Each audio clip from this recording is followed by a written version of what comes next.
বহু শতক আগের কথা।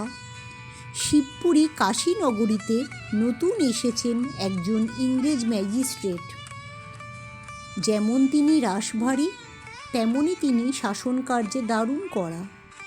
কাশীর মহিমা সম্পর্কে সাহেব অনেকের মুখেই অনেক কাহিনী শুনেছেন, তাই এই সুপ্রাচীন নগরী সম্পর্কে তার আগ্রহ খুবই বেশি।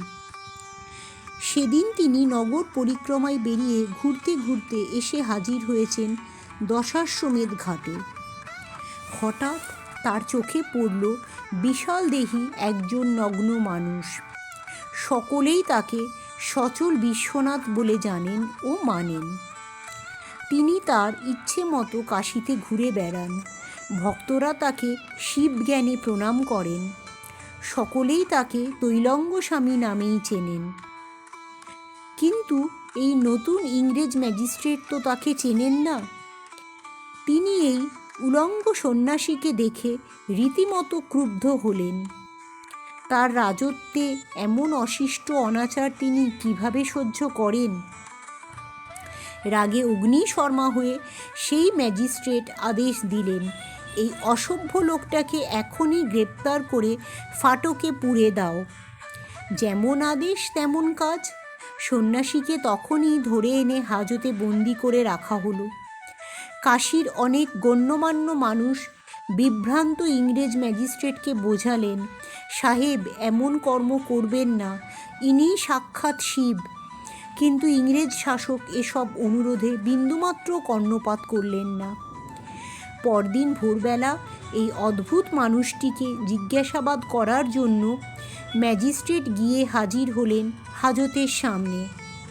সেখানে গিয়ে তো তার চক্ষু চড়ক গাছ। তিনি দেখলেন হাজতে বন্দি সেই বিস্ময়কর মানুষ আর হাজতের ভেতরে নেই। তিনি ততক্ষণে হাজতের বাইরে বেরিয়ে এসে বারান্দায় এতটাই নিশ্চিন্ত মনে ঘুরে বেড়াচ্ছেন যেন তার কিছুই হয়নি। ম্যাজিস্ট্রেট একবার হাজতের দিকে তাকালেন, দেখলেন হাজতের দরজায় ইয়া বড় বড় দুটো তালা যথারীতি ঝুলছে। প্রহরীরাও যথারীতি পাহারা দিয়ে চলেছে। তবে এটা কেমন করে ঘটল? ম্যাজিস্ট্রেট বিস্তর ভাবনা চিন্তা করেও কোনো কুল কিনারা খুঁজে পাচ্ছেন না। প্রথমেই রক্তচক্ষু হয়ে তিনি প্রহরীদের জিজ্ঞাসাবাদ করলেন, কিন্তু কেউই কিছু বলতে পারলেন না। সকলের কাছেই এটা এক অলৌকিক ঘটনা। ওসব কথা বিশ্বাস না করে ম্যাজিস্ট্রেট নিজেই লোহার দরজা, হাজতের দেওয়াল, দরজা বন্ধ, তালা ও তার চাবি ইত্যাদি ব্যাপারে বারবার তন্ন তন্ন করে অনুসন্ধান করলেন। কিন্তু বহু কসরত করেও কোনো কিছুরই হদিশ করতে পারলেন না। তাহলে এই রহস্যময় কয়েদি হাজতের বাইরে এলেন কিভাবে? ইংরেজ ম্যাজিস্ট্রেটের যুক্তি বুদ্ধি সব যেন কেমন গুলিয়ে গেল। এবার তিনি গিয়ে দাঁড়ালেন তৈলঙ্গ স্বামীর মুখোমুখি। গম্ভীর স্বরে প্রশ্ন করলেন, যোগী, আমার কাছে কিছু গোপন করার চেষ্টা করো না। সত্যি কথা বলো, কি করে তুমি হাজতের বাইরে এলে? এক রহস্যময় হাসিতে তৈলঙ্গ স্বামী উদ্ভাসিত হয়ে উঠলেন। সহজ সরলভাবে বললেন, সারা রাত ওই লোহার ঘরেই ছিলাম, কিন্তু সকালে আমার একটু বাইরে আসার ইচ্ছে হলো, আর ইচ্ছে হওয়ার সঙ্গে সঙ্গেই আমি বাইরে বেরিয়ে এলাম। কোনো বাধা কোথাও পেলাম না। এসব কথা ম্যাজিস্ট্রেট বিশ্বাস করলেন না। তিনি মনে মনে স্থির নিশ্চিত ছিলেন যে রক্ষীদের যোগসাজশেই এই যোগী বন্ধ হাজতের বাইরে চলে এসেছিল। তাই এবার আর তিনি কোনো ঝুঁকি নিলেন না। তৈলঙ্গ স্বামীকে আবার হাজতে ঢুকিয়ে দিলেন এবং নিজের হাতে হাজতের লৌহ কপাটে একটার জায়গায় দুটো তালা ঝুলিয়ে দিলেন। শুধু তাই নয়, হাজতের চাবি জোড়া রেখে দিলেন নিজের কাছে। তারপর যথারীতি চলে গেলেন নিজের এজলাসে।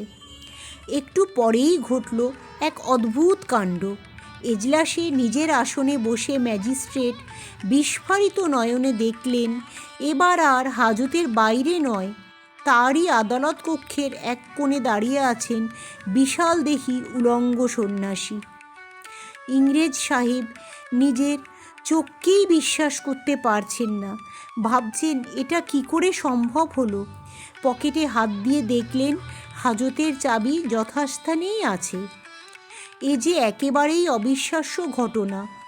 ম্যাজিস্ট্রেট সাহেবের যখন দিশেহারা অবস্থা, ওদিকে তৈলঙ্গ স্বামীর চোখে মুখে তখন দুষ্টুমি ভরা হাসি। মহাযোগী তৈলঙ্গ স্বামী এবার ধীর পদক্ষেপে সাহেবের সামনে এসে দাঁড়ালেন। শান্ত স্বরে বললেন, সাহেব, তুমি অন্যান্য সাধারণ মানুষের মতোই শুধু জ্বর ও জ্বরের শক্তিই বোঝো। এই বিশ্ব সংসারের মধ্যেই ওতপ্রোতভাবে জড়িয়ে আছে এক মহা চৈতন্য লোক। তার খবর তোমার মোটেই জানা নেই। সেই চৈতন্য লোকের সঙ্গে যার যোগাযোগ সাধিত হয়েছে, কোনো বন্ধনই তাকে নিয়ন্ত্রণ করতে পারে না। এবার সাহেবেরও চৈতন্য হলো। তিনি আদেশ দিলেন, এই যোগী পুরুষের স্বেচ্ছাবিহারকে কেউই যেন বাধা না দেয়। কিংবদন্তি হিন্দু যোগী ও সন্ত বারাণসীর সাধক স্বামী গণপতি সরস্বতী, যিনি ত্রৈলঙ্গ স্বামী নামেই ব্যাপক পরিচিত, স্বয়ং রামকৃষ্ণ পরমহংস যাকে বারাণসীর চলন্ত শিব বলে আখ্যায়িত করেছিলেন, যিনি তার অসাধারণ আধ্যাত্মিক শক্তি ও দীর্ঘায়ুর জন্য প্রায় 280 বছর জীবিত ছিলেন, বন্দিত ভক্তরা তাকে শিবের অবতার বলেই মানতেন। আবির্ভাব দিবসে এই ত্রিকালদর্শী মহান দেবচরণে শত সহস্র প্রণাম জানাই।